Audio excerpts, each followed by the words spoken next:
நானே காலையிலே சொல்லாம உட்காந்துருக்கேன். ஒன்றும் இல்லடா, கையில எதுவும் காசு வச்சிருக்கியா? காசுவே இல்ல. காலையிலே கையெல்லாம் அணுகுது, பாட்டுக்கு ஒரு மருந்து வேணும்டா. குடிக்கிறான் முடிக்கிறான்.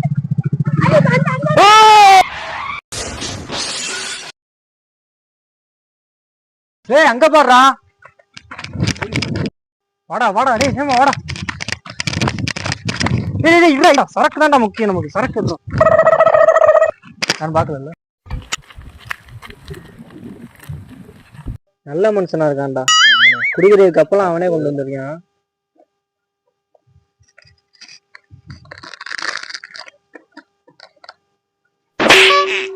கப்பா தூக்கி போடுற, இன்னும் சரக்கு இருக்குல்ல. டேய் குடிக்காதீங்கடா, டேய் குடிக்காதீங்கடா, டேய் குடிக்காதீங்கடா. டேய் அதை ஏன்டா குடிச்சிட்டு வந்தீங்க? ஏன் அதுல என்ன இருக்கு? அட ஏன்டா, நானே வீட்டு தொல்லை தாங்க முடியாம தான்டா இதை குடிச்சிட்டு சாகலான்னு சரக்குல வெஸ்ட கலந்து வச்சிருந்தேன். குடும்பம் இருக்கிற எண்ணெய் தூக்காம இதை தூக்கிட்டு வந்து குடிச்சு சாக போறீங்கடா ரெண்டு பேரும். என்னை காப்பாத்துறேன்னு பார்த்தா நான் உங்களை காப்பாத்துற மாதிரி ஆயிடுச்சேடா. ஆம்படா, வெயிட்லாம் எரியுதுடா எனக்கு.